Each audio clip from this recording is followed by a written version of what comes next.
अस्सलाम वालेकुम नाज़रीन, प्रोग्राम पाकिस्तान टुनाइट के साथ मैं हूं आदिल निज़ामी। सिंध में गवर्नर की तब्दीली हुई है। पूरा मामला इस तरह लग रहा है कि जिस तरह चाय की प्याली में तूफ़ान बरपा हो। पाकिस्तान MKM पाकिस्तान जो है खासी सीखपा दिखाई दी। लीडरशिप ने इस पर बयानात भी दिए। गवर्नर भी खासे नाला नज़र आए और बाज़ार यूँ लग रहा था कि वफाकी हुकूमत को टफ टाइम देने जा रही है MKM पाकिस्तान। लेकिन उसके बाद क्या हुआ ये आपके सामने रखेंगे, लेकिन कल जो बयानात थे लीडरशिप के पहले वो आपको सुना दें। गुल प्लाजा की आवाज उठाने पर मुझे सजा दी जा रही है, या एक कॉन्फ्रेंस जिसमें कराची के मुस्तकबिल और सूबे के मुस्तकबिल के ऊपर मुशावरत हो रही है उस पर सजा दी गई है। ऐसे नहीं डरने वाला, डरे वो लोग जिनके सारे राज जानता हूं। फिर कहूंगा अगर छेड़ोगे तो फिर छोड़ेंगे नहीं। ये आपने बयान सुन लिए। ज़ाहिर लग रहा था कि MKM खासी इस पर सीखपा भी है और हुकूमत को टफ टाइम भी देगी। वफाक में जो इत्तेहादी हुकूमत है वहाँ से भी निकलने का फैसला हो सकता है। लेकिन आज हमने देखा कि खिलाफतों को MKM पाकिस्तान ने बिल्कुल इस पूरे मामले पर चुप साध ली है। लीडरशिप से हमने रब्ता किया प्रोग्राम में आज शिरकत के लिए कि इस पर बात की जाए, लेकिन कोई भी MKM पाकिस्तान का लीडर आज हमें अवेलेबल नहीं हो पाया। और यही बताया जा रहा था कि आइंदा 2 रोज़ तक हम फैसला कर कर अपनी जो पार्टी पॉलिसी है वो फारूक सत्तार साहब और जो दीगर लीडरशिप है खालिद मकबूल साहब वो वाजे करेंगे। अभी हम टीवी पर आकर इस नोयत की कोई भी बात नहीं करेंगे। तो बाज़ार ये लग रहा है कि या तो बड़े इत्तेहादियों ने MKM को मना लिया है या MKM पाकिस्तान को मनवा लिया गया है, और शायद कोई कंस्ट्रक्टिव किस्म की कमिटमेंट्स भी फ्यूचर के हवाले से दी गई हो। बहुत सारी खबरें मीडिया पर सरगर्म थी कि आने वाले चंद माह के अंदर कराची का जो पॉलिटिकल स्ट्रक्चर है, कराची की जो हुकूमत है, बल्कि सिंध में जो हुकूमत है उसमें बहुत सारी तब्दीलियाँ जो हैं वो रूनुमा हो सकते हैं। इसमें बहुत सारी बातचीत भी हो रही है और पाकिस्तान पीपल्स पार्टी की जो हुकूमत है वो इस टाइम वहाँ पर कुछ प्रेशर में भी नज़र आ रही है। जरदारी साहब वहाँ पर गए थे, एक इजलास भी हुआ था, बताया गया था कुछ सरजनिश भी हुई है रहनुमाओं की जो परफॉर्मेंस है उसको लेकर, और परफॉर्मेंस को बेहतर करने के अहकाम भी मिले थे। तो आने वाले दिन हो सकता है कि आप कराची की या सिंध की जो सियासत है उसमें बहुत सारी तब्दीलियाँ देख सकते हैं रूनुमा होती हुई। और बज़ाहिर फ़िलहाल आज की तारीख तक ये लग रहा है कि MKM ने नए गवर्नर को खुशी खुशी से निहाल साहब को निहाल होकर मतलब कि खुशी से निहाल होकर तस्लीम कर लिया है। अब आगे बढ़ते हैं, पाकिस्तान तहरीक इंसाफ की बात कर लेते हैं। ताहाल पाकिस्तान तहरीक इंसाफ को किसी किस्म का रिलीफ इस टाइम मिलता हुआ नज़र नहीं आ रहा। क़यादत सड़कों पर आई, एहतजाज किया, एक सिंगल पॉइंट एजेंडा लग रहा था, मुतालबा था कि बानी PTI तक रसाई दी जाए। अदालत में पूरा मामला जाता है, अदालत से भी पाकिस्तान तहरीक इंसाफ को उस नोयत का रिलीफ नहीं मिल पाया कि बानी PTI तक सीधी रसाई होती। मेडिकल बोर्ड जो चीफ कमिश्नर इस्लामाबाद है, कुछ उनसे रिलेटेड चीज़ें कि फैमिली को इत्मीनान में लेना है, उनका इलाज मुआवजा करवाना है, यहाँ तक तो मामला हुए, लेकिन डायरेक्टली पाकिस्तान तहरीक इंसाफ को बानी PTI तक रसाई नहीं मिल पाई, जिस पर आज CM ने एक प्रेशर किया और आइंदा की जो लाइम उसका ऐलान किया। क्या कहा ये भी आपको सुना देते हैं। खान रिहाई अमन फोर्स हैं, उसमें कल भी बाकायदा मीटिंग हुई है। हमारी जदोजहद जारी है, हम अपनी तैयारी मुकम्मल कर रहे हैं। हम पूरी तैयारी के साथ plan A, B, C, D इनके साथ आएंगे इंशाअल्लाह ताला। ये आप देख लीजिए, एक पूरा प्लान बता रहे हैं CM सोहेल अफरीदी साहब के। अब प्लान A, B, C, बाजी में तो जो सारे प्लान थे पाकिस्तान तहरीक इंसाफ की क़यादत के वर्क नहीं किए। CM जो है उनकी तब्दीली हुए, नए आने वाले CM से तवक्को थी कि वो बानी PTI के लिए कुछ रिलीफ ले पाएंगे, आसानियाँ पैदा कर पाएंगे, अपनी सियासी जमात के लिए कुछ बेहतरी कर पाएंगे। लेकिन ग्राउंड पे इस टाइम हमें ऐसी कोई सूरत हाल नज़र नहीं आ रही। प्रोग्राम के पहले हिस्से में इस पर बात करेंगे और प्रोग्राम के आखिरी हिस्से में जो मिडल ईस्ट में सूरत हाल है, जो ईरान पर इसराइल और अमेरिका ने हमला किया, जो सोच कर अमेरिका और इसराइल इस रीजन में आया था, बज़ाहिर ये लग रहा है कि वो अहदाफ हासिल करने में नाकाम नज़र आ रहा है और ईरानी कौम इस टाइम बिल्कुल यकजा नज़र आ रही है।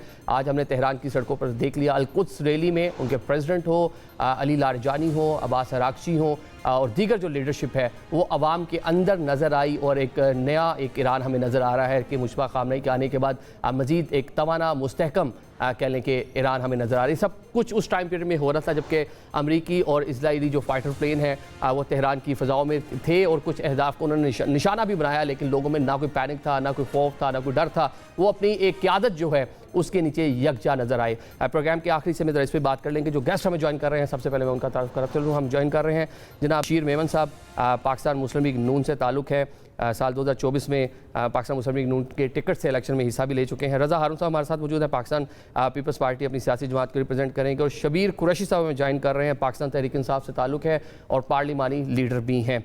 आप तमाम मौजूद मेहमानों का शुक्रिया अदा करेंगे और वेलकम करेंगे। मेमन साहब आपसे आगाज़ कर लेते हैं। MKM खासी खफा थी गवर्नर के मामले को लेकर, ये आपने मना लिया कि किसी को कहकर मनवाया है, अचानक से लीडरशिप खामोश हो गई है? आपकी बहुत मेहरबानी, अस्सलाम वालेकुम, आपकी बहुत मेहरबानी, आपके चैनल की मेहरबानी, और मैं दूसरे जो पार्टिसिपेंट्स हैं, रज़ा हारून भाई हैं और दूसरे भी जो PTI के हैं, उनको भी अस्सलाम वालेकुम। मैं आपको अर्ज करूं कि बिल्कुल रजा भाई मेरी अर्ज सुनिए। ये मतलब ये बड़ी अजीब सी बातें होती हैं सियासतदानों के बारे में। मैं तो चूँकि अभी नौवारिद हूँ सियासत के इस पूरे खेल में कि जी किसी ने मना लिया होगा। भाई हम क्या बिल्कुल इतने ही नाअहल हैं कि आपस में बैठ के बात नहीं कर सकते? और हम इत्तेहादी थे, हैं और इंशाल्लाह रहेंगे। MQM हमारी इत्तेहादी जमात है, पीपल्स पार्टी हमारी इत्तेहादी जमात है, और हमने खुद एक दूसरे को बैठ के सेटिस्फाई किया होगा और बैठ के बात की होगी। मैं ये समझता हूँ, पहली बात तो ये। दूसरा ये है कि कोई गीदड़ से किसी के पास नहीं होती, ये अब जाहिर है। और दूसरा मैं ये समझता हूँ इस वक्त जो रीजन के जो हालात हैं, ईरान वॉर के बाद अमेरिकन, इजराइल, ईरान और फिर मिडल ईस्ट के जो पोजीशन है, और फिर हमारा जो अटैक है ऑन अफगानिस्तान जी, जो हम अपने आप को डिफेंड कर रहे हैं, वहाँ से जो दहशतगर्द आ रहे थे दिल्ली के हिसाब से, कोई ना कोई खुदकुश हमला हो रहा था, कोई दहशतगर्दी हो रही थी। हमने उस तरफ कंसंट्रेट करना है, अपनी सिक्योरिटी, सेफ्टी और टेररिज्म के खिलाफ, जो कि मैं समझता हूँ ये जो आप फरमा रहे हैं कि पाकिस्तान को रीजन में जो एक कह लें कि सूरत हाल बनी है, बहुत सारे चैलेंजेस है जिसका सामना है, तो ये पैटी इश्यूज हैं।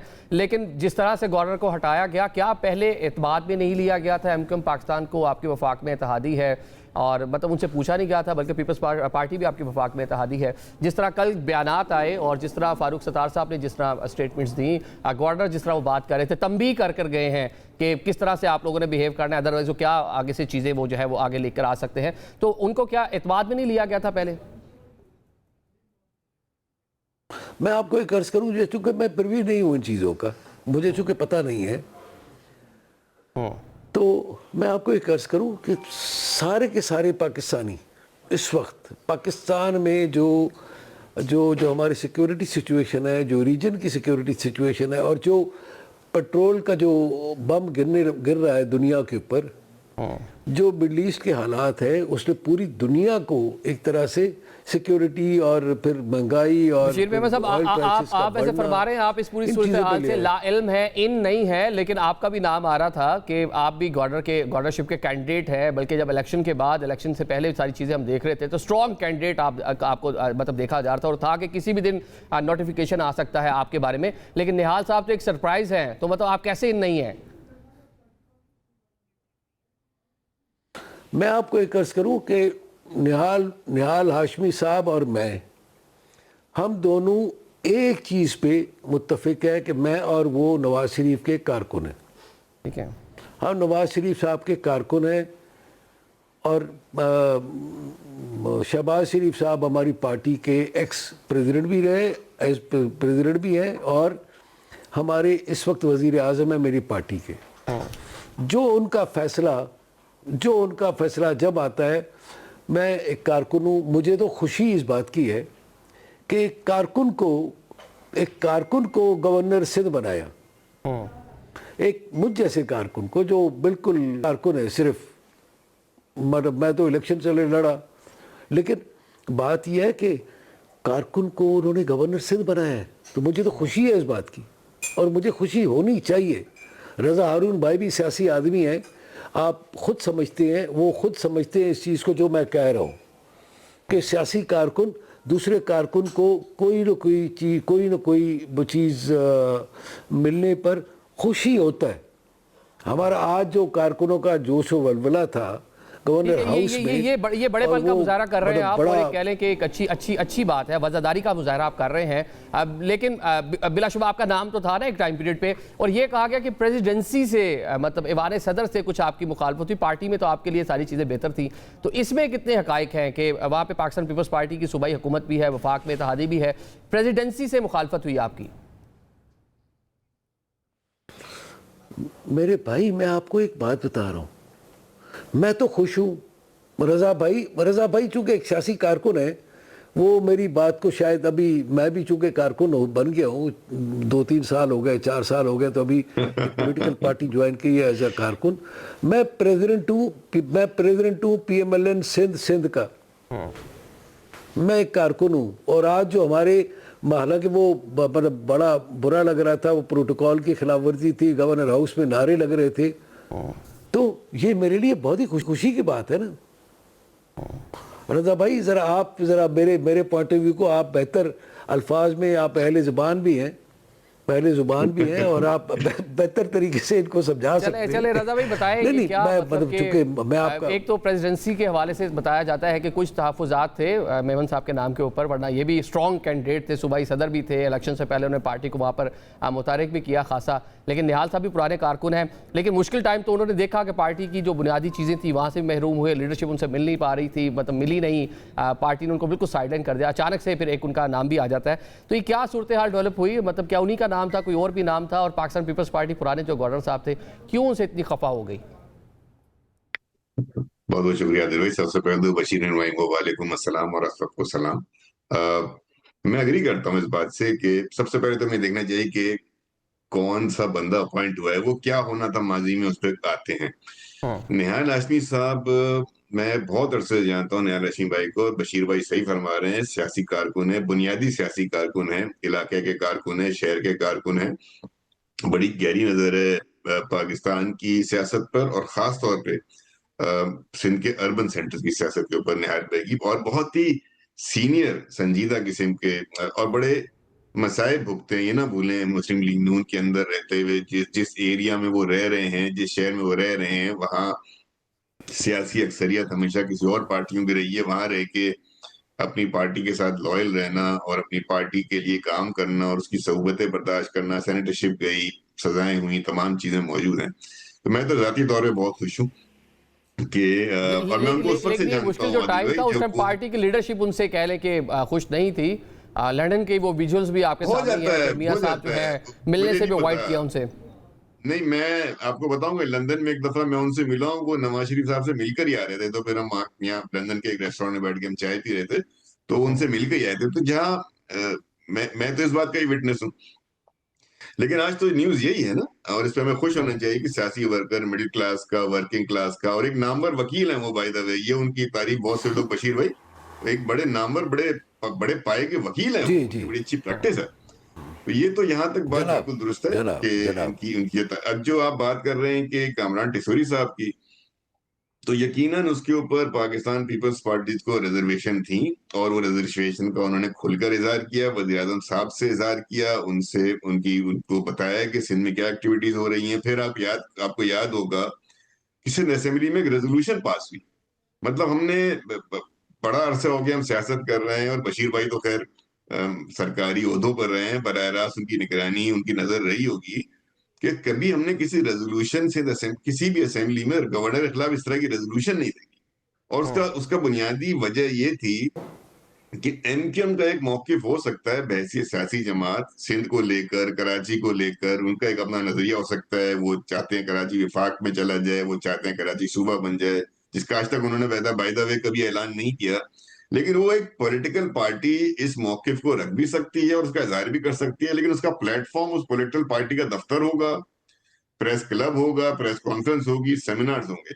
उसका उसका मकाम जो है ना, वो जैसे आपने गवर्नर साहब की अभी क्लिप भी सुनाया, उसका मकाम गवर्नर हाउस नहीं हो सकता। आप सूबे के गवर्नर हैं, आप सूबे के आईनी ओहदे पर बैठे हुए हैं, और उसी सूबे के गवर्नर हाउस में बैठकर आप एक सियासी नौयत का सेमिनार गुफ्तगू करें, और उस गुफ्तगू में आप इस बात को इंसाइट करें या प्रमोट करें या प्रेजेंट करें कि कराची का जो है वो सिंध के साथ जो है वो गुजारा नहीं हो सकता, और सिंध की तकसीम की बात करें। तो ये तो बहुत ही गैर आईनी बात है, गैर जमहूरी बात है। मुझे यकीन है कि वो गवर्नर कामरान टिसोरी साहब को, वो भी मेरे बड़े अच्छे दोस्त हैं, बशीर साहब के बड़े अच्छे दोस्त हैं, वो उनको या तो गुमराह कर दिया गया।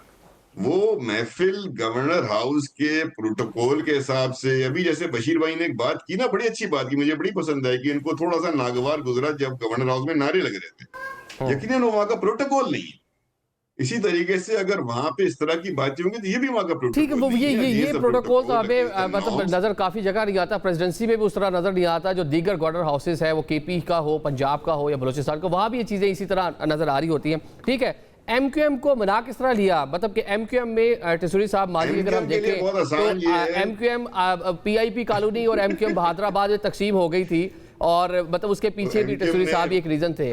तो क्या अभी भी वो मसाइल असल में हैं कि MQM का- फारूक असल भाई में साथ खड़े हैं, बाकी लीडरशिप नहीं खड़ी? आदिल भाई, वो मैं एक शेर सुना देता हूँ और एमक्यूएम की स्टोरीज में आपको समझ आए। असल में मैं एमक्यूएम रहा हूँ ना, इसलिए मैं आपको बता रहा हूँ कि उन्होंने आज आके बोला होगा फोन करके कि शायद मुझे निकाल के पछता रहे हो आप, मैं फिल्म में इस ख्याल से फिर आ गया हूं मैं।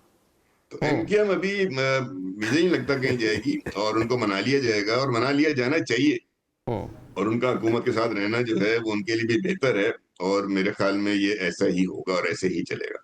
ठीक है, आप एमक्यूएम में रहे हैं, एमक्यूएम को डिफेंड करने के लिए आज हमें कोई मिला नहीं। हमने बहुत से जो लीडर्स हैं उनसे रब्ता किया, और उनका 2 रोज़ बाद हम जो है ना इस पर पॉलिसी बनाकर खालिद मकबूल साहब जो है बताएंगे कि क्या करना है, एमक्यूएम का आइंदा का लाहेबल क्या डिलेड होगा। Reaction is no reaction Adil ठीक है भाई। सर, पॉलिटिक्स के अंदर delayed reaction is no no reaction. Reaction. इसका मतलब है कि टैसिट अप्रूवल मतलब नीम रजामंदी, बाहमी रजामंदी, और मुझे यकीन है कि शहबाज शरीफ साहब, वज़ीर आज़म साहब उनसे बातचीत करेंगे तो मामला 2 रोज से पहले सेटल हो जाएंगे। ठीक है, और ये भी बताएं कि आप एमक्यूएम का पार्ट भी रहे हैं। जिस तरह मैं माजी का हवाला मैंने दिया कि पीआईपी एमक्यूएम मतलब पीआईपी और साथ में जनाब एमक्यूएम बहादुराबाद बन गई, वो एक तकसीम नज़र आई। रीज़न उस टाइम भी टिसूरी साहब ही थे, उस टाइम सेनेटर बनना था, सेनेट का टिकट का मामला था। तो क्या अभी भी वो मामला एक तकसीम या पूरी एक्सेप्टेंस टिसूरी साहब की एमक्यूएम पाकिस्तान में नहीं थी? आदिल भाई देखें, वो बेसिकली चूंकि उस पार्टी से मैं बिलोंग नहीं करता हूं तो अजीब लगेगा उस पर गुफ्तगू करते हुए, लेकिन ये तो जुबान ज़द-ए-आम है ना। आप अपने कराची के रिपोर्टर को लाइन पे लें, उनसे पूछ लें, वो आपको बहुत सी स्टोरी सुना देंगे। बहुत सी चीजें ओपन में आ चुकी हैं, बहुत सी चीजें पब्लिकली हो चुकी हैं। तो ये तो अब कोई ढकी छुपी बात नहीं है कि जो इख्तिलाफात हैं, लेकिन उस पर गुफ्तगू करना मेरे लिए मुनासिब नहीं है। मालूम मुझे बहुत है, बहुत लंबी गुफ्तगू कर सकता हूँ, एक एक चीज बात करता हूँ, लेकिन मैं समझता हूँ मुनासिब नहीं है मेरा उस पर। ठीक हो गया। बशीर मेमन साहब, कराची के हवाले से ये भी खबरें हैं कि कुछ वहाँ पे जो उसका पॉलिटिकल सिस्टम जो आप देख रहे हैं सिंध का, उसमें भी कुछ बड़ी तब्दीलियाँ आने जा रही हैं, और शायद कोई स्ट्रॉन्ग कमिटमेंट भी हुई है एमक्यूएम के साथ कि आपके गवर्नर चले गए तो कुछ और चेहरे भी बदले जा सकते हैं। इसमें कितनी हकीकत है? क्योंकि प्रेसिडेंट आए थे वहाँ पर, जरदारी साहब पार्टी की मीटिंग भी उन्होंने चेयर की और खासे खफा थे, और पंजाब का कंपैरिजन किया जाता है सिंध के साथ, खसूसन कराची के साथ, इंफ्रास्ट्रक्चर का। लाहौर और कराची का जो वहाँ पे इंफ्रास्ट्रक्चर, उसको डिस्कस किया जा रहा है, और मीडिया पे खास इस पे प्रोग्राम भी होते रहे, इस पर खासी बहस भी होती रही है। क्या इस तरह का भी कोई आगे आपको चीज़ें नज़र आ रही हैं कि कराची और सिंध की सियासत में या वहाँ पर जो बड़े बड़े फेसेस हैं उनमें कोई तब्दीली होती? देखिए, पॉलिटिकल पार्टीज के अंदर जो है या आप थोड़ा सा एडमिनिस्ट्रेशन में जो है ना दिल भाई, इस बात को समझने के ये जरा मेमन साहब के पास आ जाओ, पहले मेमन साहब क्या सोच रहे हैं, फिर रजा भाई आपसे आपके पास आता हूं। जी मेमन साहब। जी जी। देखिए ना, आप थोड़ा सा ज्यादती कर रहे हैं, आप थोड़ा सा ज्यादती कर रहे हैं। जो सवाल है आपका, मैं ये कहूँगा कि हम लाहौर को कराची के साथ सिर्फ कंपेयर ना करें। अच्छा। हम पूरे पंजाब को, पंजाब के 2.5 साल हुकूमत को, मरीम नवाज साहबा की जो सर्विस डिलीवरी है उसको हम कंपेयर करेंगे, सिर्फ सिंध के साथ नहीं करेंगे, पूरे पाकिस्तान के चारों सूबों के साथ करेंगे। चारों सूबों के साथ करेंगे कि 2.5 साल में क्या डिलीवर हुआ, और उससे पहले जो पीटीआई ने 3.5-4 साल जो ज़ाया किए मुल्क के, उधर उसमें क्या हुआ। तो हम थोड़ा सा ज्यादती कर देते हैं। We stick to one limited, एक शहर की, एक गांव की, एक ज़िले की बात कर लेते, एक सूबे की बात करके नहीं। हमने कंपैरिजन्स ड्रॉ कर रहे होंगे जब आप ये बात करेंगे तो केपी को देख ले, केपी के का क्या हाल है, लॉ एंड ऑर्डर का क्या हाल है जी वहाँ पे। परसों एक वीडियो चल रही थी कि कोई दहशतगर्द है, जो चीफ मिनिस्टर्स जो केपीके के हैं, उनके होम डिस्ट्रिक्ट में पक्की रोड पे, मेन रोड पे, कोई मेरे ख्याल में 12-14 के करीब तालिबान है, वो फिर रहे हैं, एक मोबाइल में आए हैं और वो फिर रहे हैं वहाँ पे। मतलब उनका अपना ज़िला है, लोगों के सेफ्टी सिक्योरिटी नहीं दे पा रही। तो मैं ये कहूँगा, अच्छा वहाँ पे टेररिज्म भी है, और जा कर के पहले वो कहते थे कि ऑपरेशन नहीं करने देंगे, फिर हालांकि कितने सालों से उनकी हुकूमत है, हमने कंपेयर करना होगा, हमें कंपेयर करना होगा। जब हम फौरन आ जाते हैं ना, मैंने कहा हमें कंपेयर करना होगा कितने सालों से उनकी पीटीआई की गवर्नमेंट है केपी में, और आज पीटीआई की क्या पोजीशन है, हेल्थ की क्या पोजीशन है, एजुकेशन की क्या पोजीशन है, लॉ एंड ऑर्डर की, सेफ्टी सिक्योरिटी की क्या पोजीशन है। 5 बजे के बाद चीफ मिनिस्टर केपी अपने गांव जा सकते हैं जहां से वो एमएनए इलेक्ट हुए? नहीं जा सकते। तो मतलब जिस सूबे में ये पोजीशन हो, जिस सूबे में ये पोजीशन हो कि एक्स जो चीफ मिनिस्टर साहब थे गंडापुर साहब अपनी फसल को उठाने के लिए अपने इलाके में भत्ता दिया करते थे तालिबान को, और वो ऑपरेशन नहीं करने दे रहे थे। अच्छा, अभी जाकर के जो हमने स्ट्राइक्स किए हैं वहाँ पे बलूचिस्तान में, उनके जो टीटीपी के और दाइश के जो वहाँ पे स्ट्रांग होल्ड्स हैं, जो उन्होंने ट्रेनिंग कैंप्स बनाए हुए हैं, जो उन्होंने कंसंट्रेशन कैंप्स बनाए हुए हैं, उधर जाके किया तो फिर जाकर के ये टेररिज्म कंट्रोल में आया है। मेरे कहने का मकसद ये है कि हम फौरन मतलब देखें ना, थोड़ा सा हमने कंपैरेटिव एनालिसिस ये करना पड़ेगा कि 3.5 साल कराची का दौरा किया तो उस टाइम भी ये बात हुई, जब लाहौर गए तो उस टाइम भी बात हुई कि पेशावर का भी कंपैरिजन होना चाहिए, बल्कि सूबाई हुकूमतों को इस पर मुकाबला करना चाहिए कि कौन सी सूबाई हुकूमत अच्छा परफॉर्म कर रही है। लेकिन मतलब कोई काबिल सताइश नहीं है जो मतलब इस टाइम कराची में जो सिटी डिस्ट्रिक्ट गवर्नमेंट भी है, एक गुल प्लाजा का वाकया होता है, उस पर भी एक्सपोज हो जाते हैं, और बहुत सारे इंफ्रास्ट्रक्चर शोबिस के लोग हैं जो कराची के सिटीजन है, बिजनेसमैन है, वो इस पर बातचीत कर रहे होते हैं, वो लाहौर को बड़ा बेटर कह रहे होते हैं और कराची को तनकीद का निशाना बना रहे होते हैं। तो वहाँ ये बताया जा रहा है कि कुछ तब्दीली इस चीज़ को भी लेकर मतलब के माइंड में है कि अगर आने वाले कुछ टाइम में चीज़ें बेहतर नहीं होती तो कुछ वहाँ भी बड़ा होने वाला है। इसमें कोई सदाकत है कराची और सिंध को लेकर? भाई मेरी बात सुने, प्रेसिडेंट ऑफ पाकिस्तान आए थे, उन्होंने मीटिंग की थी सबके साथ, और मुझे लगता है कि कुछ चीज़ों में बेहतरी हो रही है स्लोली ग्रेजुअली। अच्छा, स्लोली ग्रेजुअली हो रही है। ज़ाहिर है इंफ्रास्ट्रक्चर एक दिन में नहीं बनता, इंफ्रास्ट्रक्चर एक दिन में नहीं बनता, ये रोटी थोड़ी है सर कंसेक्टिव ये फोर्थ, ये मैं गलत नहीं हूं तो मुसलसल ये चौथी हुकूमत है, मतलब एक दिन में नहीं बनता, फिर कितना टाइम लगेगा? मैं आपसे मैं पीपल्स पार्टी को डिफेंड नहीं कर रहा, मैंने कहा आपसे मैं पीपल्स पार्टी को डिफेंड नहीं कर रहा, वो रजा हारून साहब बैठे उनके पॉलिटिकल पार्टी के, लेकिन मैं उनको एक आपको एक सिरा बता रहा हूँ कि प्रेसिडेंट साहब आए थे, उन्होंने कोई बेहतरी तो मैंने तो देखा है, कोई सोशल मीडिया की रिपोर्ट्स, कोई मीडिया पे मैं देख रहा हूँ, कोई ना कोई बेहतरी तो मुझे तो नज़र आ रही है। अब ये कितनी स्पीड पर ये कब से बशीर भाई साहब कब से बेहतरी नजर आना शुरू हुई है? जब से प्रेसिडेंट जरदारी गए हैं, उन्होंने एक मीटिंग शेयर की है, मेरे ख्याल में ये एक महीने से। रजा भाई, वो जो प्रेसिडेंट साहब की मीटिंग थी वो मेरे ख्याल में आपको ज़्यादा पता होगा, जिसमें सीएम साहब भी थे और ये सारे के सारे जो मिनिस्टर्स भी थे, और उन्होंने उनके साथ मीटिंग की है, और बिलावल साहब खुद भी इंटरेस्ट ले रहे हैं और वो कर रहे हैं। मेरे ख्याल में अभी 2-3 महीने में इंशाल्लाह कुछ ना कुछ शायद कोई इम्प्रूवमेंट हो। बशीर साहब, लेकिन अब आप लोग वफाक में इत्तेहादी है, इसलिए थोड़ा सा मुझे लग रहा है कि थोड़ा सा रिजर्व होकर ही आप चले खेल रहे हैं।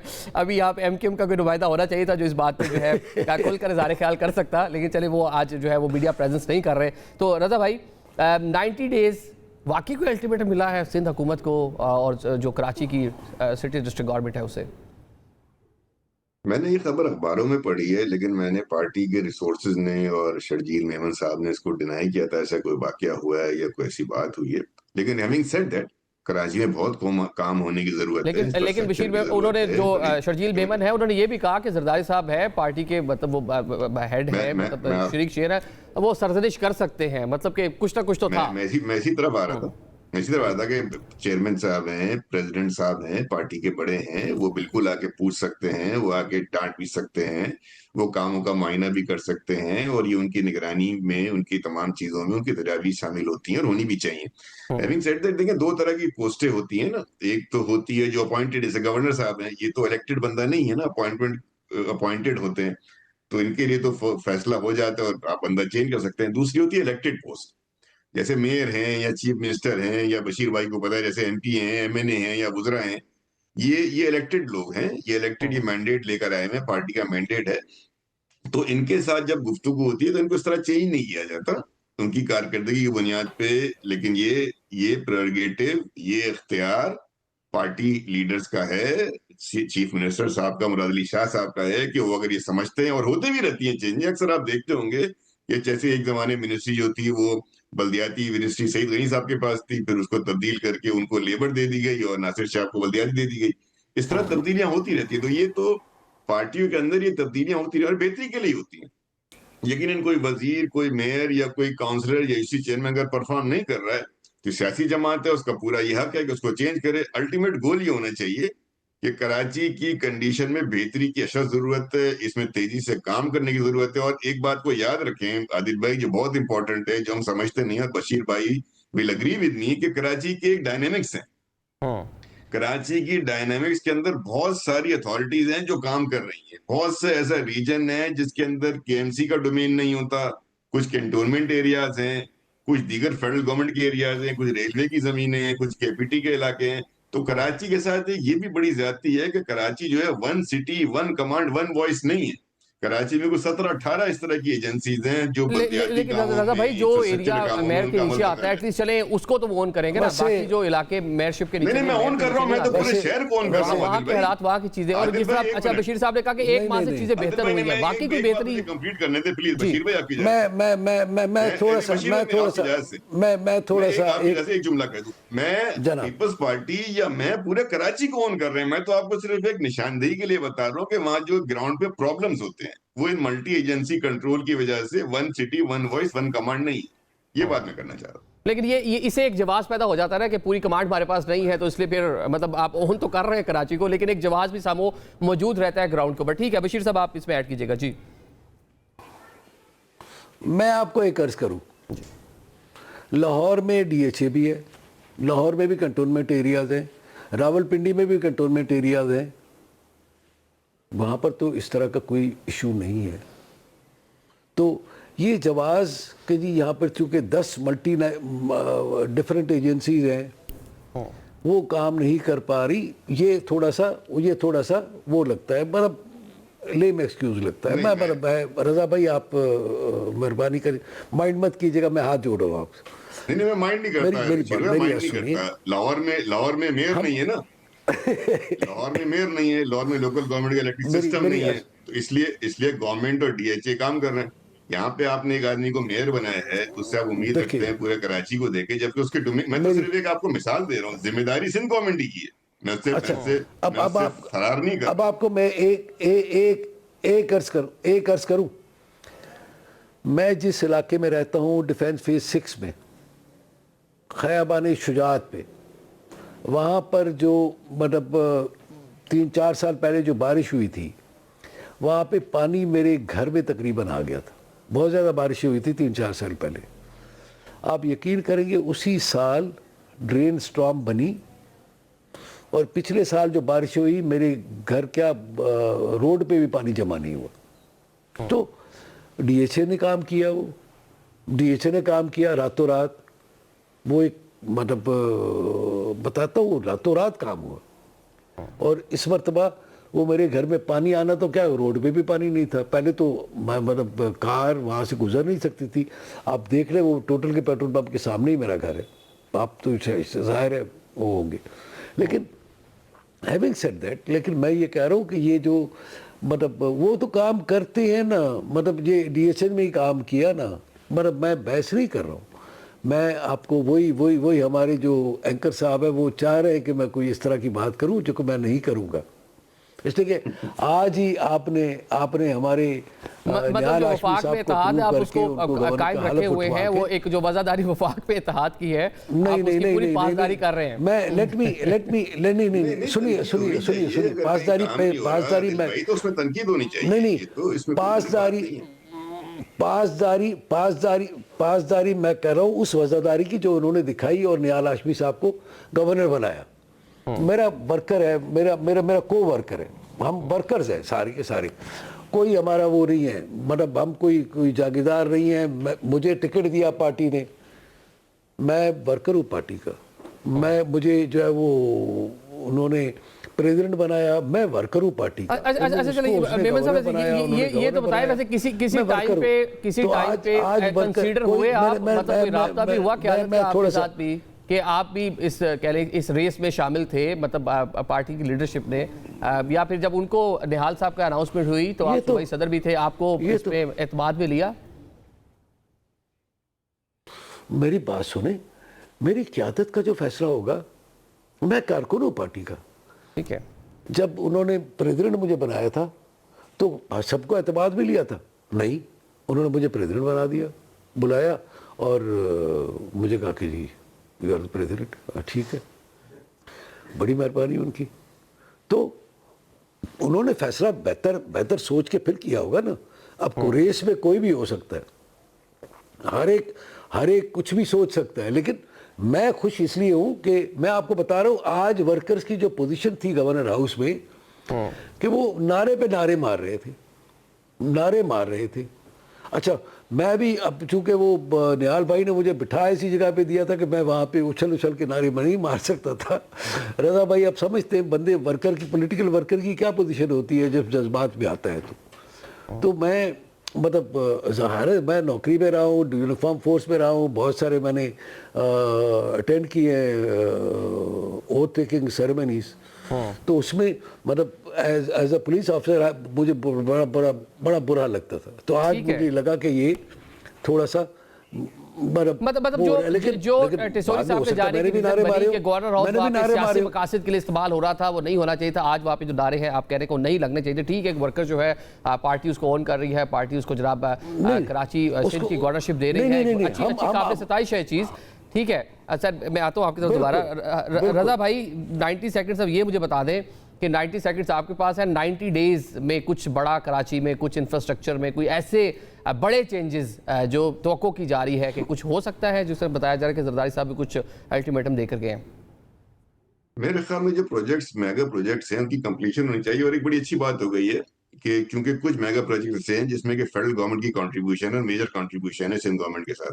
जैसे K4 का प्रोजेक्ट है, ये ग्रीन लाइन का प्रोजेक्ट है, एक और इस तरीके से हमारे पास BRT का प्रोजेक्ट है। ये फेडरल गवर्नमेंट और प्रोविंशियल गवर्नमेंट मिलकर करने। पहले टिसोरी साहब के वक्त में ये प्रॉब्लम तो नहीं कहना चाहिए, लेकिन ये मसला था कि वो बिल वास्ता, चूंकि मुस्लिम लीग नून से ताल्लुक नहीं था, इसलिए उनको कहना, उनके थ्रू जाना, फिर बीच में MKM पीपल्स पार्टी की चपकलिस हो जाना, प्रॉब्लम रहती थी। अब चूंकि वो खुद मुस्लिम लीग नून के हैं निहाल हाशमी साहब, तो ऐसे तमाम प्रोजेक्ट्स जिसमें कि फेडरल गवर्नमेंट की फंडिंग आनी है या PSDP में उनकी एलोकेशन होनी है, तो अब मुस्लिम लीग नून का एक नुमाइंदा, ठीक है मतलब आप जो फरमा रहे हैं कि पाकिस्तान पीपल्स पार्टी की हुकूमत को जो मुश्किलात थी गवर्नर हाउस में बैठे हुए टिस साहब की वजह से, वो अब थोड़ी सी शायद जो है हल हो जाएंगी और आने वाले दिनों में आपकी पार्टनरशिप है वो सूबे में भी चले हालात आपके लिए, आपको बताइए लग रहा है कि बेहतर होंगे। अभी एक ब्रेक जब बढ़ेंगे, ब्रेक के बाद मिडल ईस्ट की सूरत हाल पर बात करेंगे।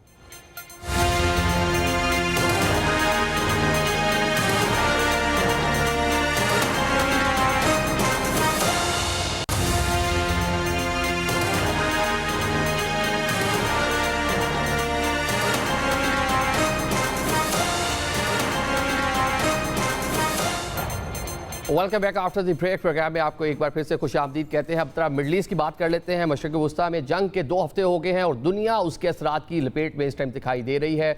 और ईरानी जो लीडरशिप है वो नए सुप्रीम लीडर के आने के बाद मज़ीद जो कह लें कि मुस्तहकम तवाना नज़र आ रही है। आज हमने तेहरान की सड़कों पर देख लिया किस तरह जो उनकी लीडरशिप है वो आवाम के साथ मौजूद थी और अमेरिका और साथ साथ इसराइल को वाज़ेह मैसेज दे रही थी। और बज़ाहिर ये लग रहा है कि अमेरिका और इसराइल जो अपने अज़ाइम लेकर इस रीजन में, इस खित्ते में आए थे, ईरान पर हमला आवर हुए थे, उसमें फ़िलहाल नाकाम नज़र आते हैं। इस पर बात कर लेते हैं जो हमें गेस्ट ज्वाइन कर रहे हैं, उनका मैं तारुफ कराता हूं। जो हमें ज्वाइन कर रहे हैं जॉन हुसैन, सीनियर जर्नलिस्ट हैं और तेहरान से हमारे साथ मौजूद होंगे। ब्रिगेडियर रिटायर्ड हारिस नवाज साहब हमारे साथ मौजूद है, डिफेंस एनालिस्ट है। आप दोनों शख्सियात को वेलकम करेंगे। जॉन, आपकी तरफ आऊँगा। हम देख रहे हैं कि एक तरफ इसराइली अमेरिकन हमले हैं और ऑन द अदर साइड जो ईरानी कौम है वो मजीद कह लें मुनज़्ज़म और तवाना नज़र आ रही है। आदिल साहब, बहुत बहुत शुक्रिया मुझे इनवाइट करने के लिए। बिल्कुल ऐसा ही है। ईरानी अवाम जो है वो स्ट्रॉन्ग रिजॉल्व शो कर रही है। आज मैं खुद भी रैली में गया था और मैंने देखा कि किस तरीके से बॉम्ब के गिरने के बावजूद अवाम जो है वो हिली नहीं, बल्कि आगे और लोग शिद्दत के साथ बढ़े। और आपने बिल्कुल सही कहा कि नई लीडरशिप का इसमें किरदार रहा है। एक यूनिफाइंग पोजीशन में आ गया ईरान और ईरान की जो भी एक्सपेक्टेशंस थी उनका कोई एयर सारा ख़त्म कर दिया, लॉन्चर्स ख़त्म कर दिए, नेवी ख़त्म कर दी। स्ट्रेट ऑफ हॉर्मुज़ पे भी कंट्रोल है ईरान का, जिसको चाहते हैं पैसेज देते हैं, जिसको नहीं चाहते नहीं देते। 2.1 मिलियन बैरल्स पर डे ये बेच रहे हैं चाइना को और अच्छी प्राइस पे बेच रहे हैं। और इसके साथ साथ मिसाइलें भी जो है वो जा रही हैं, ड्रोन्स भी जा रहे हैं। 45th वेव अभी लॉन्च हो गई है जब मैं आपसे बात कर रहा हूँ उस वक्त। ठीक है, लेकिन आज जो लीडरशिप थी वो अपने लोगों के साथ हमने देखा तेहरान की सड़कों पर मौजूद थी। अब वो लोगों में जज्बा बताएं, इस टाइम ईरान में सड़कों पर आपको क्या देखने को मिला? आप रैली के अंदर शरीक थे। देखें, लोग बहुत गुस्से में हैं। लोग अमेरिका से गुस्से में हैं, इसराइल से गुस्से में हैं। इसलिए गुस्से में हैं क्योंकि जाहिर सी बात है, इतने निगोशिएशंस के बावजूद जो सक्सेसफुल होने वाले थे तब भी अटैक किया। और इस अटैक के अंदर इन्होंने सबसे बड़ी गलती ये की कि आयतुल्लाह खामनाई जो एक यूनिफाइंग स्पिरिट है पूरे मुल्क के लिए, जबकि गवर्नमेंट के खिलाफ होते हैं लोग, नो डाउट हर मुल्क में होते हैं, लेकिन ये अज्यूम करना कि सिस्टम के खिलाफ है, सुप्रीम लीडर के खिलाफ है, ये अमेरिका ने आई थिंक एक रेड लाइन क्रॉस की और बहुत मिसकैलकुलेशन हुई उनकी तरफ से, जिसकी वजह से अवाम, आपने देखा 8-9 दिन बगैर किसी सुप्रीम लीडर के सिस्टम ना सिर्फ चला बल्कि बहुत अच्छी तरीके से रिटेलिएट भी किया और अपने आप को डिफेंड भी किया। एंड ये जंग मुझे रुकती हुई नजर नहीं आ रही, क्योंकि अवाम इस वक्त बदला चाहती है, जहां तक मैं देख सका हूं अवाम का रिएक्शन। ठीक है, अवाम बदला चाह रही है, लेकिन साथ जो लीडरशिप है उन्होंने 3 ऑप्शंस भी दिए, उस पर बात करेंगे। हारिस साहब, इस पूरे सूरत हाल में ईरान जिस तरह रिटेलिएट कर रहा है, इस टाइम एक मजबूत पोजीशन में दिखाई दे रहा है। जो बैकडोर डिप्लोमेसी हो रही है, पाकिस्तान उसमें प्रोएक्टिव रोल प्ले कर रहा है। ईरानी प्रेसिडेंट से प्राइम मिनिस्टर पाकिस्तान की खासी लंबी 1.5 घंटा पर वही जो है गुफ्तगू हुई। जो सऊदी लीडरशिप है उस वहाँ भी मुलाकातें हुई हैं। तो पाकिस्तान किस तरह इस पूरी सूरत हाल को डी एस्केलेट करने के लिए अपना रोल प्ले कर सकता है? देखें, पाकिस्तान एक बहुत ही मौसर डिप्लोमेटिक एफर्ट कर रहे हैं और आपने देखा कि जिस तरीके से हमारी हुकूमत ने ईरान के साथ मॉरली, डिप्लोमेटिकली, स्ट्रेटेजिकली खुल के सपोर्ट किया है without any mixing our words. और वो करना भी चाहिए क्योंकि हमारे ज़ाहिर नेबर में भी हैं और एक बिलास्तान उन पर अटैक किया गया है। उसके साथ फिर ज़ाहिर के मिडिल ईस्ट कंट्रीज के साथ भी एक इशू चल रहे हैं। फिर हमारा सऊदी अरब का दिफाई मुआहदा भी है, जिसकी वजह से पाकिस्तान ने ईरान से रिक्वेस्ट भी की है। Very gracious of president of Iran कि उन्होंने इस बात को माना। उन्होंने कहा ठीक है, अगर ईरान से कोई वहाँ पर कोई मिसाइल नहीं उड़ाया जाता तो हम उस ईरान सऊदी की तरफ नहीं देखेंगे। लेकिन बात यह है कि देखें, इस वक्त Iran is on a very strong minute. Iran की ने शो करते हैं दुनिया की ये बहुत रेजिलिएंट फॉर्म है, नंबर 1। और second, they are totally unified. अपने फौज के पीछे पूरी आवाम खड़ी है। और खासतौर जैसे भी बात की गई कि जो उनके रहबर को शहीद किया गया और उसके बाद जो और ज़्यादा यूनिटी हो गई है और उन्होंने ये साबित कर दिया कि they know question of regime change. They thought के ये जो 40-50 लोगों को शहीद किया गया, रहबर को, खामनेई साहब को शहीद किया, हम दरार डाल लेंगे, अंदर से लोग खड़े हो जाएंगे और लाख ज़्यादा से पहले को बिठा लेंगे, वो फार्मूला टोटली ख़त्म हो गया। फिर उसके बाद जो उनके हदाफ थे वो भी पूरे नहीं कर सके। ना वो जो है इजराइल के मिसाइल सिस्टम को ख़त्म कर सके, ना रजीम चेंज कर सके, ना ऑयल एंड गैस पे कब्जा कर सके। इसके बारक्स ईरान का बल्कि बहुत ज़्यादा नुकसान हुआ। दुनिया को ईरान ने हैरान कर दिया जिस तरीके से उन्होंने मिसाइल्स को, ड्रोन को इस्तेमाल किया। उन्होंने पूरी तैयारी की हुई थी और जहाँ तक के बूट्स आते हैं उसके लिए उन्होंने कहा I am ready will play help with you, वो भी कर दिया। दैन स्ट्रेट्स ऑफ हॉर्मुज़ को उन्होंने पूरा ब्लॉक किया हुआ है और जिससे एक बहुत बड़ी इकोनॉमिक क्राइसिस हो गया। आज आपने स्टेटमेंट सुनी होगी, G7 ममालिक ने अमेरिका को जोर दिया जंग करने के लिए कि please go for ceasefire, it is going to be बहुत सी प्रॉब्लम इससे इकोनॉमी को हो रही है और सप्लाई ऑफ एनर्जी को और ऑयल के हो रहे हैं, जिसकी वजह से ये बहुत बड़े क्राइसिस हो रहे हैं। तो I think but I personally think इस वक्त तमाम ममालिक, इवन G7, पाकिस्तान, तुर्की, साथ दूसरे ममालिक सब मिलके जोर लगा रहे हैं। मेरे ख्याल में G7 ने तो बड़ी क्लियरली ओपन नहीं कह दिया अमेरिका को कि आप सीज़फायर करो। अगर इस वक्त अमेरिकन सीज़फायर करते हैं तो जितना ईरान ने इनका नुकसान किया है, इसराइल का, इनके अभी ये जो रिफ्यूल टैंकर्स होते हैं वो डिस्ट्रॉय हो गए हैं। उसके बाद इवन लंदन को भी नुकसान किया। फिर इनके जो 3 जहाज गिरे 15, वो आपके सामने देख लें। इसराइल का कितना नुकसान हुआ है, उनके मिडिल ईस्ट कंट्री में जो उनके एसेट से वो सारे रडार्स को तबाह कर दिया है। मतलब ईरान की तैयारी थी वो शायद उसे सरप्राइज करके रख दिया है अमेरिका को और इजराइल को। लेकिन जो ट्रंप है उनकी पोजीशन हम डेली बेसिस पर देख रहे हैं, उनकी जो स्टेटमेंट्स है जॉन, उसमें तब्दीली आती चली जा रही है। लेकिन ईरानी लीडरशिप के जो बयान हम देख रहे हैं कि जो नए आयतुल्लाह है मुश्तबा खामनेई साहब, वो फरमा रहे हैं कि बदला लिया जाएगा। लेकिन जो प्रेसिडेंट हैं वो 3 पॉइंट पर बात कर रहे हैं। एक तो ईरान के हकूक जो है उनको तस्लीम किया जाए, नुकसानात का इजाला किया जाए और एक स्ट्रॉन्ग गारंटी मांग रहे हैं दुनिया से कि दोबारा इस नौयत की कोई चीज़ नहीं होगी। देखें इसमें जी, मैं आई थिंक यही ये बात करना इम्प्लाइड और चाहता था कि एक्सप्लिसिट देखिए दोनों इस वक्त ईरान जॉन। जी, आई थिंक ये इम्प्लाइड और एक्सप्लिसिट दोनों तरीके से बता दिया है। आयतुल्लाह मुस्तफा खामनाई का जो बयान आया, फॉर एग्जांपल, उन्होंने रेपरेशंस की भी बात की और बोला कि हम जो लॉस हुआ है वो हम रिकवर करेंगे, या तो आपके एसेट से करेंगे या तो हम जो है वो आपके खसारे में इस चीज को डाल के उसको रिकवर करेंगे। और दूसरा, ये जो बात आ रही है कि गारंटी चाहिए पेजिशकियान की तरफ से, वो बात इसी चीज का इशारा है जो आयतुल्लाह मुस्तफा खामनाई ने की कि इनको रीजन से जो है वो चले जाना चाहिए, इनको एग्जिट कर लेना चाहिए यहाँ से। और बेसिकली ईरान यही चाह रहा है इस वक्त। और आई थिंक जो स्टॉप होगा इस वॉर का वो इसी बात पे होगा कि यहाँ से अमेरिका पैकअप करके जितने हजारों किलोमीटर दूर से वो आया है वो वहां अपने खित्ते में जाके बैठ जाए, इस खित्ते को अकेला छोड़ दे। तो आई थिंक ये एक पोजीशन हो सकती है जो अगर फुलफिल हो तो यहाँ पे निगोशिएशन भी हो सकते हैं और सब कुछ स्टॉप भी हो सकता है। लेकिन निगोशिएशंस के ऊपर अभी कोई भरोसा नहीं है ईरान को, क्योंकि 2-3 दफा निगोशिएशंस हो चुके हैं और दोनों तीनों दफा निगोशिएशंस टूटे भी हैं और जंग भी मुसल्लत की गई है। तो ईरान ऑफिशियल्स जो हैं वो दूसरे, आई थिंक, कंपेरेबल नहीं है दूसरी केस स्टडीज के साथ, क्योंकि इन्होंने जो बोला है वो कंसिस्टेंटली एक ही चीज रखी है, अपना स्टांस जो है वो चेंज नहीं किया। जबकि ट्रंप का स्टांस जो है वो दिन भर हमें हर घंटा भी चेंज होता हुआ नजर आ सकता है। फ्यूचर में भी हम देख सकते हैं कि आ सकता है, और पास्ट में भी ऐसा हो चुका है।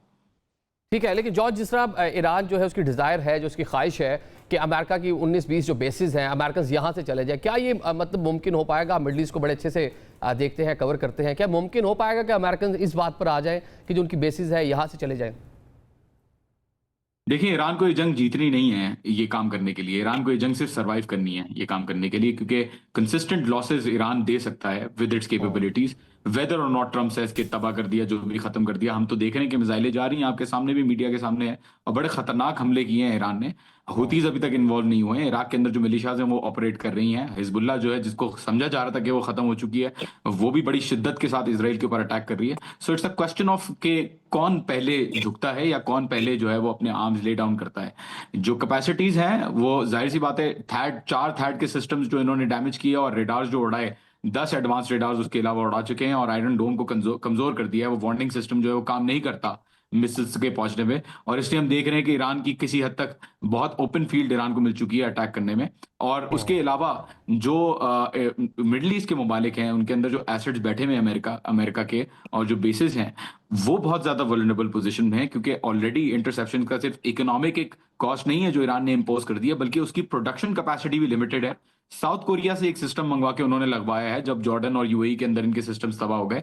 तो आई डोंट थिंक कि यूएस ना इकोनॉमिक कॉस्ट बर्दाश्त कर सकता है ऑयल और एनर्जी इंफ्रास्ट्रक्चर की, ना इंटरसेप्टर्स की और मिलिट्री एसेट्स की कॉस्ट जो है वो बर्दाश्त कर सकता है, ना अपने सोल्जर्स की कॉस्ट बर्दाश्त कर सकता है, और ना लॉन्ग टर्म में जो रिप्रिकॉशंस ओवरऑल आने हैं उनकी आवाम के अंदर और क्रेडिबिलिटी के ऊपर, ना उस चीज को बर्दाश्त कर सकता है। मिड टर्म इलेक्शंस भी आ रहे हैं, तो I think Iran can extend this war. Iran की इकोनॉमी तो बिल्कुल सही चल रही है। तोमान या रियाल 166 यानी 16 लाख जो हम कहते हैं लैंग्वेज में, यहाँ 166 कहा जाता है, 166 से ये 145, 144, 143 तक ड्रॉप हुआ है। इन्फ्लेशन भी रुक गई है, और जैसा कि मैंने पहले कहा कि इकोनॉमी में ये तेल भी बेच रहे हैं, प्री वॉर लेवल से ज्यादा बेच रहे हैं। जो इंपोर्ट की नीड्स हैं वो चाइना से फुलफिल कर रहे हैं। तो आई डोंट थिंक इनके ऊपर कोई भी रिस्ट्रिक्शन है इस वॉर को आगे लंबा खींचने से जो रोक सके इनको।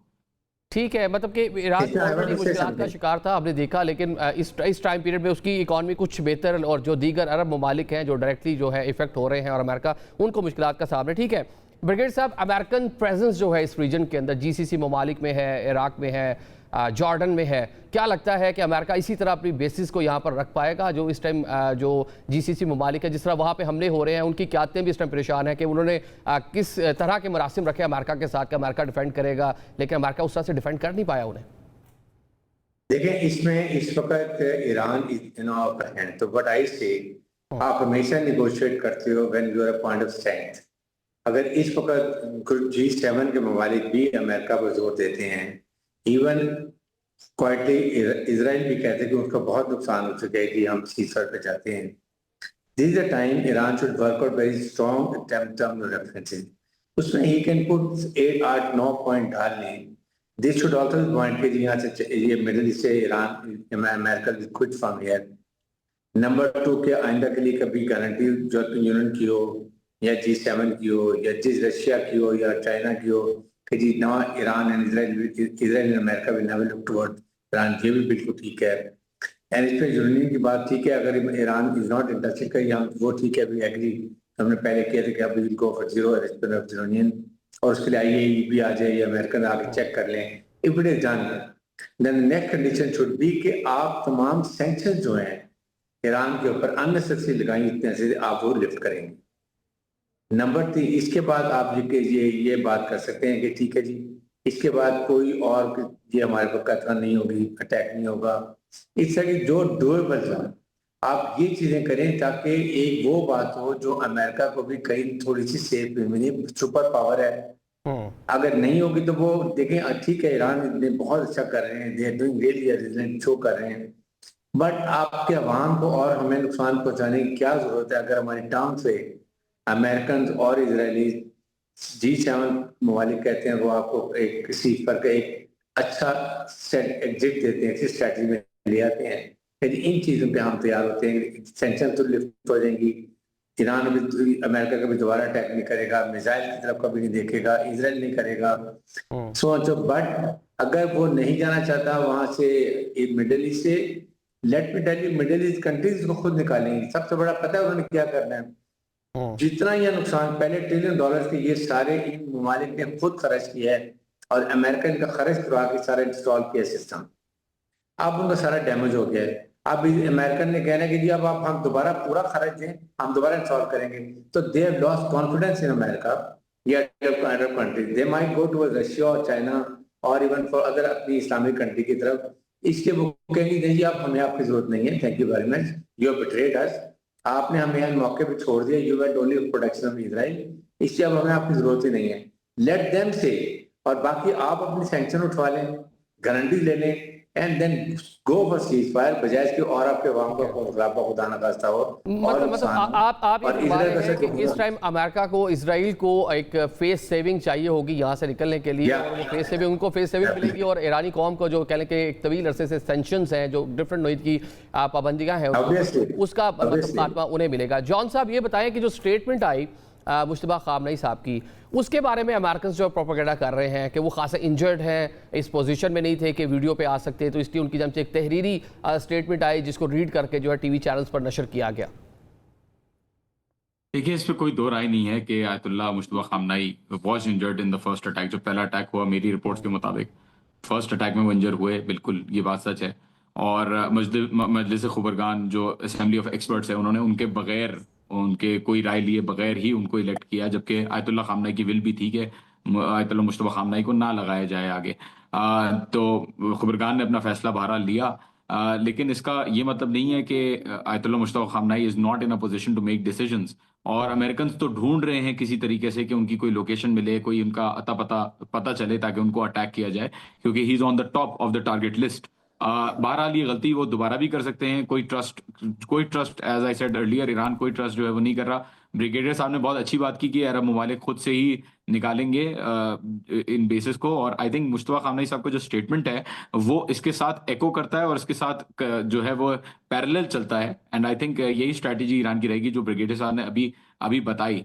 और लेकिन निकाले बगैर अमेरिका को कोई गारंटी नहीं है कि अगली दफा अटैक नहीं होगा। जब तक अमेरिका इस रीजन के अंदर है, ईरान को कोई गारंटी नहीं है कि इजराइल दोबारा से ये हरकत नहीं करेगा और अमेरिका दोबारा से नहीं करेगा। आपने देखा कि पहले भी जंग से पहले रोकने की कोशिश की, सारी मिडिल ईस्टर्न कंट्रीज ने, सबने, जो साउथ एशिया की कंट्रीज हैं उन सब ने बोला कि भाई अटैक नहीं करो, बहुत बड़ा नुकसान होगा, फिर भी अमेरिका ने अटैक किया। तो कल को क्या भरोसा है कि अमेरिका किसी की भी बात सुनेगा, let it be the G7 countries और एनी अदर कंट्रीज। तो ईरान को सिर्फ ये कंसर्न है कि यहाँ से निकलेंगे तो ही ये काम हो सकता है। ब्रिगेडियर साहब ने बिल्कुल सही कहा कि ये वक्त शायद मिडिल ईस्टर्न कंट्रीज ही खुद अमेरिका को मजबूर करें निकलने पे।